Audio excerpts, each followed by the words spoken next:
10वीं और 12वीं की बोर्ड परीक्षाओं के पैटर्न में बड़ा बदलाव होने जा रहा है। केंद्रीय शिक्षा मंत्रालय ने बताया कि साल में एक बार होने वाली बोर्ड परीक्षाएं अब 2 बार होंगी। दोनों एग्जाम में से जिसमें स्टूडेंट के ज्यादा नंबर आएंगे उसे ही माना जाएगा।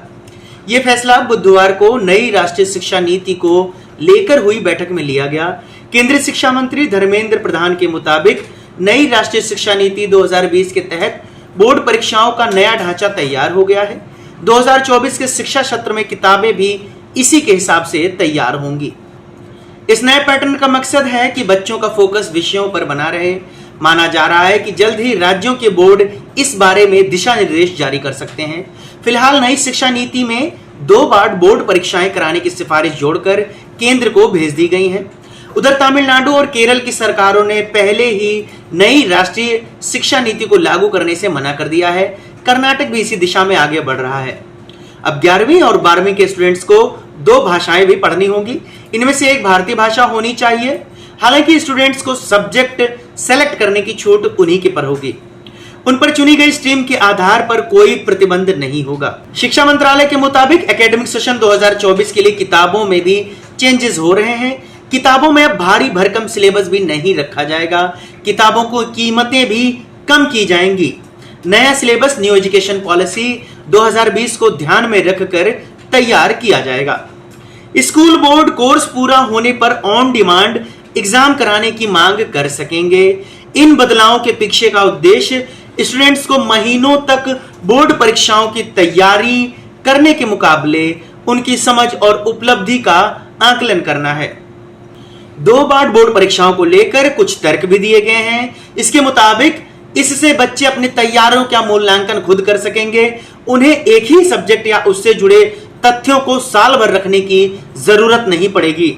इसलिए नई किताबें भी तैयार कराई जा रही हैं। इससे महीनों तक कोचिंग लेने या याद रखने के बजाय समझ और योग्यता का मूल्यांकन करने की दक्षता बढ़ेगी। विषयों की गहरी समझ और उसका व्यवहारिक कौशल सशक्त होगा। बच्चों को आर्ट, साइंस या कॉमर्स के अलावा नए विषय चुनने का मौका मिलेगा। नए विषय भविष्य की जरूरतों के अनुसार होंगे। स्कूल बोर्डों को ऑन डिमांड परीक्षा कराने की क्षमता विकसित करनी होगी। धर्मेंद्र प्रधान ने आगे बताया कि नई शिक्षा नीति का करिकुलम केंद्र को सौंप दिया गया है। राष्ट्रीय निरीक्षण समिति और पाठ्यक्रम और पाठ्यपुस्तक समिति मूल भारतीय सोच के अनुरूप इसकी जांच कर रही है। ये समितियां कक्षा 3 से 12 तक के लिए 21वीं सदी की जरूरतों के अनुसार पाठ्यक्रम को अंतिम रूप देंगी।